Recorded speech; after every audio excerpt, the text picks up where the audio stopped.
अच्छा, contingent contracts को पढ़ने से पहले अपन ने एक चैप्टर पढ़ा था, वॉइड एग्रीमेंट। पूरी लिस्ट पढ़ी थी 11 के आसपास वॉइड एग्रीमेंट्स की, जिसमें अपन ने पढ़ा था कि सर शुरुआत से गलत agreements, agreement in restraint of trade, legal proceedings, agreement in restraint of marriage. याद आ रहा है कुछ? Agreement in restraint of trade, agreement in restraint of marriage, agreement in restraint of legal proceeding, agreement against public policies are also void agreements। ठीक है, agreement to do impossible acts, yes, agreement dependent upon impossible acts.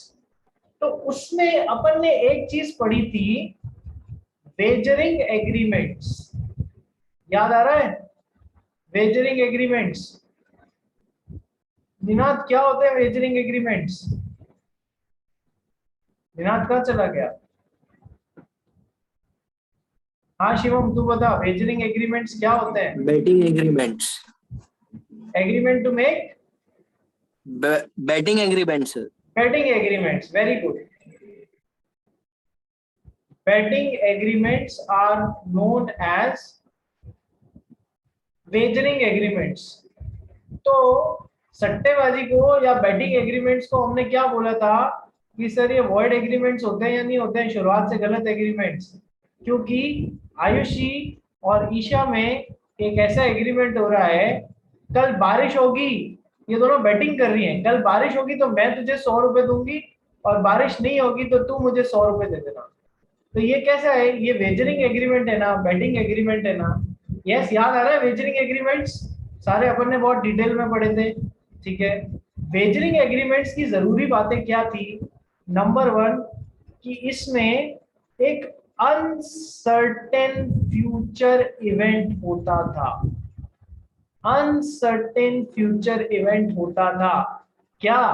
बारिश का होना या नहीं होना, जिस पे इस एग्रीमेंट का आउटकम डिपेंड करता था। यस, कि ये इसको 100 रुपए देगी या ये इसको 100 रुपए देगी। तीसरी बात, apart from the money to be won और lost, apart from the money to be won और लॉस्ट, पार्टीज का कोई दूसरा इंटरेस्ट इन्वॉल्व नहीं था। पार्टीज का कोई दूसरा इंटरेस्ट इन्वॉल्व नहीं था। कल बारिश होगी तो मैं तुझे 100 रुपए दूंगी, और नहीं होगी तो तू मुझे 100 रुपए देगी। इस पैसे के अलावा पार्टीज का दूसरा कोई और इंटरेस्ट इन्वॉल्व नहीं होता था while making a quasi contract. Plus ये जो अनसर्टेन फ्यूचर इवेंट है ना, इसमें दोनों पार्टीज के जीतने के या हारने के चांसेस होते थे। यानी कि अनसर्टेनिटी इसीलिए आ रही थी, कोई भी पार्टी के, दोनों पार्टीज के जीतने के और हारने के बरोबर बरोबर चांसेस थे। प्लस ये जो अनसर्टेन इवेंट था, ये मेन एग्रीमेंट का हिस्सा था। कल बारिश होगी तो मैं तुझे 100 रुपए दूंगी, नहीं होगी तो तू मुझे 100 रुपए देना। ये मेन एग्रीमेंट का हिस्सा था। तो ये बेटिंग एग्रीमेंट्स थे और ये वॉइड एग्रीमेंट्स थे। एक तरीके से समराइज कर लिया बहुत शॉर्ट में अपन ने वेजरिंग एग्रीमेंट्स को। यस, वेजरिंग एग्रीमेंट्स को मैंने आपको रिवाइज क्यों करवाया, उसका कारण है कि सर वेजरिंग एग्रीमेंट्स और कंटिंजेंट कॉन्ट्रैक्ट्स के बीच में कंपैरिजन होता है। वेजरिंग एग्रीमेंट्स और कंटिंजेंट कॉन्ट्रैक्ट्स के बीच में कंपैरिजन होता है। कैसे? सर वेजरिंग एग्रीमेंट्स जो हैं ये वॉइड एग्रीमेंट्स है, ये गलत एग्रीमेंट्स है। तो यदि मिस वाई शर्त जीत गई, बारिश नहीं हुई, इनको 100 रुपए मिल गए, मतलब 100 रुपए मिलने चाहिए थे एज पर दी एग्रीमेंट, पर मिस एक्स ने इनको 100 रुपए नहीं दिए, तो क्या ये इस एग्रीमेंट को कोर्ट में एनफोर्स करा सकती है? नहीं सर, क्योंकि ये वॉइड एग्रीमेंट है, सट्टेबाजी या बैटिंग के लिए बनाया गया है। ये वॉइड एग्रीमेंट है, इसे कोर्ट में एनफोर्स नहीं कराया जा सकता। तो wagering agreements are void agreements, whereas contingent contracts are valid contracts. ये बिल्कुल सही कॉन्ट्रैक्ट्स होते हैं, दोनों को कंपेयर करेंगे ना तो आपको समझ में आएगा. फॉर एग्जाम्पल समझना, अब मैं आपको ये समझा रहा हूँ कंटिंजेंट कॉन्ट्रैक्ट्स क्या होता है. कंटिंजेंट वर्ड का मतलब क्या होता है, सबसे पहले ये समझो. कंटिंजेंट वर्ड का मतलब होता है डिपेंडेंट. कंटिंजेंट वर्ड का मतलब क्या होता है, डिपेंडेंट. ठीक है सर. अब समझना, इंश्योरेंस कॉन्ट्रैक्ट्स को अपन कंटिंजेंट कॉन्ट्रैक्ट्स भी बोलते हैं. इंश्योरेंस कॉन्ट्रैक्ट्स को अपन कंटिंजेंट कॉन्ट्रैक्ट्स भी बोलते हैं. इंश्योरेंस कॉन्ट्रैक्ट बिल्कुल वैलिड कॉन्ट्रैक्ट्स होते हैं या नहीं, तभी तो एलआईसी से लेके आईसीआईसीआई लोम्बार्ड, आईसीआईसीआई प्रूडेंशियल और भी बहुत सारी कंपनीज हैं जो कि एचडीएफसी, अर्गो, ये सब इंश्योरेंस प्रोडक्ट्स बेचती हैं. तो बिल्कुल वैलिड कॉन्ट्रैक्ट्स होते हैं. ठीक है निराज गौतम, क्या हो गया बोल. फिर कंटेंजेंट वो होता है ना, हैपनिंग और non happening of a certain event. हाँ हाँ बिल्कुल. कंटिंजेंट कॉन्ट्रैक्ट में भी एक अनसर्टेनिटी की बात आएगी, जो भी डिपेंड करेगा किसी काम के होने या नहीं होने पे डिपेंड करेगा. सो कंटिंजेंट वर्ड का मतलब होता है डिपेंडेंट अपॉन हैपनिंग और non happening of a future uncertain event. मैं उस तरफ आ रहा हूँ धीमे धीमे. तो बीच में गायब कैसे हो गया था रे? सर मेरे को आपकी आवाज ही ऐसे धीमे धीमे सुनाई दे रही थी. अच्छा, तो वापस रिज्वाइन किया. चलिए, तो अब पहले मैं एक एग्जांपल लेता हूं, उससे डायरेक्टली आपको कंटीजेंट कॉन्ट्रैक्ट समझ में आएगा. Let's take an example. Sir हमारे शिवम के पास में एक घर था. ठीक है, तो शिवम ने एक इंश्योरेंस कंपनी से फायर इंश्योरेंस पॉलिसी खरीदी. फायर इंश्योरेंस पॉलिसी खरीदी. क्या था, मैं आपको 10,000 रुपीज का प्रीमियम पे कर रहा हूं. प्रीमियम मतलब उस पॉलिसी को खरीदने के लिए जो पेमेंट करते हैं ना, उसको प्रीमियम करना बोलते हैं. और इंश्योरेंस कंपनी ने बदले में वादा किया कि आग के कारण आपके घर में जो भी नुकसान हुआ है वो 5 लाख रुपए तक का नुकसान हम कवर करेंगे. यदि आपके घर में आग लगने के कारण कोई नुकसान होता है तो हम 5 लाख रुपए का नुकसान कवर करेंगे. ठीक है, ये कैसा कॉन्ट्रैक्ट हो गया सर, ये एक इंश्योरेंस कॉन्ट्रैक्ट होगा. मैंने आपको क्या कहा था, इंश्योरेंस कॉन्ट्रैक्ट बिल्कुल कंटिंजेंट कॉन्ट्रैक्ट्स होते हैं, यानी कि वैलिड कॉन्ट्रैक्ट्स होते हैं. ठीक है सर. अब कंटिंजेंट कॉन्ट्रैक्ट में देखो, मेन कॉन्ट्रैक्ट क्या है, बहुत ध्यान से सुनना, बच्चे यहाँ गड़बड़ा जाते हैं और टीचर समझा नहीं पाते हैं. ठीक है, कंटिंजेंट कॉन्ट्रैक्ट्स में मेन कॉन्ट्रैक्ट क्या होता है, मैं आपको प्रीमियम दूंगा और आप मेरे लॉस को कवर करेंगे. यदि वो फायर से लगता है तो 5 लाख रुपए तक के लॉस को कवर करेंगे यदि फायर लगती है तो. ठीक है, तो यदि फायर लगती है तो यहां से यहां 5 लाख रुपए तक का नुकसान कवर किया जाएगा. यदि फायर नहीं लगती है तो यहां से यहां कुछ भी कवर नहीं किया जाएगा. बस इंश्योरेंस कवर आपके पास में था, आग नहीं लगी तो अब क्या जबरदस्ती लगाओगे क्या. ठीक है, नहीं लगी तो बात खत्म. तो सर यहाँ पर मेन कॉन्ट्रैक्ट क्या है, यहाँ पर मेन कॉन्ट्रैक्ट है मैं आपको प्रीमियम दूंगा, आप मेरे को लॉस से बचाने का वादा कर रहे हो. ठीक है, कवर दे रहे हो. तो यहाँ पर मेन कॉन्ट्रैक्ट ये है जिसमें एक कोलैटरल या पैरेलल इवेंट है. कोलैटरल या पैरेलल अनसर्टेन इवेंट है, आग का लगना या नहीं लगना. सर वेजरिंग एग्रीमेंट से कंपेयर करो इसको, वेजरिंग एग्रीमेंट से कंपेयर करो. वेजरिंग एग्रीमेंट में भी तो एक अनसर्टेन इवेंट होता था, फ्यूचर अनसर्टेन इवेंट. बारिश होगी तो मैं तुमको 100 रुपए दूंगी, नहीं होगी तो तुम मुझे 100 रुपए देना. तो यहाँ पर ये जो फ्यूचर अनसर्टेन इवेंट था ना, ये मेन कॉन्ट्रैक्ट का हिस्सा था, कोई पैरेलल नहीं था, कोलैटरल इवेंट नहीं था, ये तो मेन कॉन्ट्रैक्ट में मतलब एग्रीमेंट में ही घुसा हुआ था, वेजरिंग एग्रीमेंट में।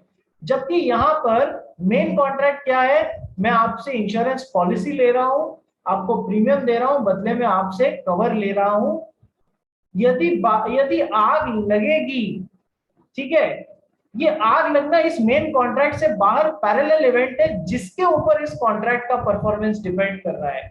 जबकि यहाँ पर बारिश जो है वो मेन एग्रीमेंट का हिस्सा था। दोनों में पहला फर्क समझ में आया वेजरिंग और कंटिंजेंट कॉन्ट्रैक्ट में, कि दोनों में अनसर्टेन इवेंट है, इसमें भी बारिश का होना या नहीं होना, इसमें भी आग का लगना या नहीं लगना, बट इसमें जो अनसर्टेन इवेंट है वो मेन कॉन्ट्रैक्ट के अंदर ही घुसा हुआ है। इसमें जो अनसर्टेन इवेंट है वो कोलैटरल या पैरेलल है टू द मेन कॉन्ट्रैक्ट, जिसपे मेन कॉन्ट्रैक्ट डिपेंड करेगा। क्या तुमको पहली डिफरेंस समझ में आया कंटिंजेंट कॉन्ट्रैक्ट और वेजरिंग एग्रीमेंट में? बोलो हाँ या ना। Yes sir.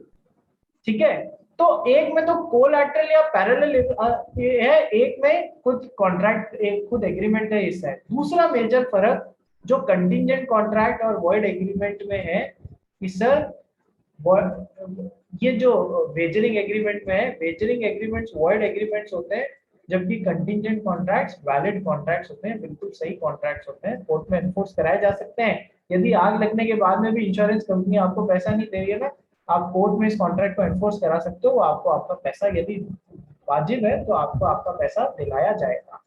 ठीक है, और एक में कोलैटरल या पैरेलल इवेंट पे डिपेंड करता है, और एक में तो वो मेन कॉन्ट्रैक्ट में घुसा हुआ होता है। तीसरा मेजर डिफरेंस जो कि एक कंटिंजेंट कॉन्ट्रैक्ट और एक वेजरिंग एग्रीमेंट में डिफरेंस है, वो ये होता है बेटा कि सर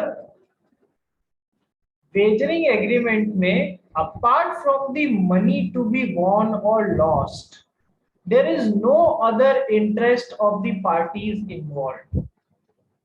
पैसा जीतने या हारने के अलावा पार्टीज का कोई दूसरा इंटरेस्ट इन्वॉल्व नहीं है।